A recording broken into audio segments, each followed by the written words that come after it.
Nyati, iwe nyati, hauna kana dhanki. GoFund unondudza kuti hausi kuiona iyi ye5 € yawakadonetegwa 5 €. Ike zvino Tugu watoo kuningi kuDurban.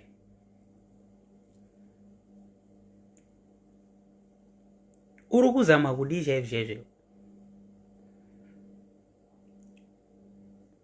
Vanhu vanokutadza kukubatsira nenhau yekuva selfish, nenhau yekuignore,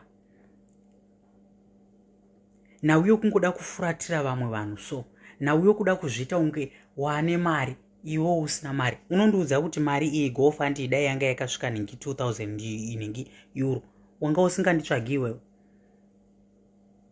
Wanga usingabudikiri here kutadzawo kana nekuzvishera GoFund yako paningi papeji pako? Mangwana ukaita dambudziko hatiritori serious, tichingoti pamwe uri kuita ningi uri kuita content yako.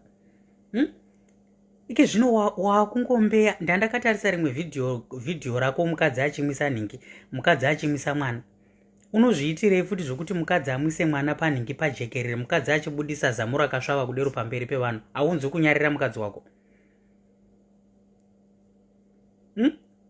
Haunzi kunyarira mukadzi wako here zvokuti mudisrespecta, zvokuti unosvika pakumwisa mwana zamu rakaputana kudero pamberi pekamera?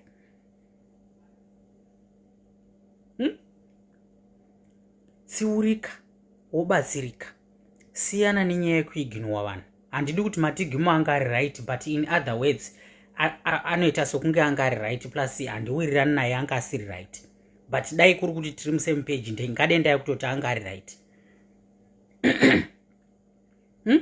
Chaita kundite video nyati. As long as tine bekurara. So panapa rendi tinobhadhara 1500.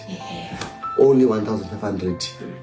Ndo mari yatinobhadhara rent panapa. My rooms is a 1 bedroom, ne kitchen, ne toilet. Saka for our budget, yakatotinakira mari yoyo. I don't think guys pane zvakawanda zvatingada kuratidzai.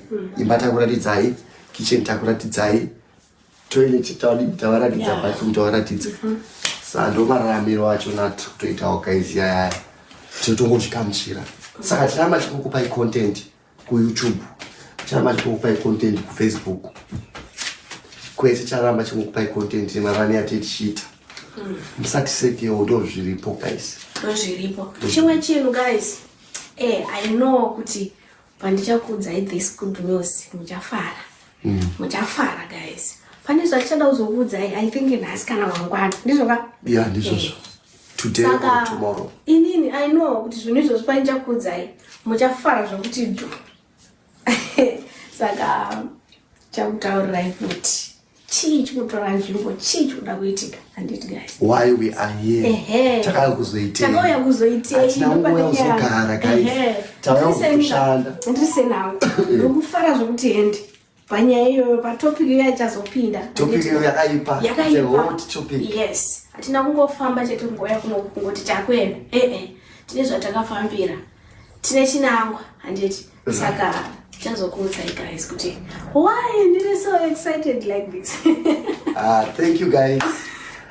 Don't forget to subscribe guys.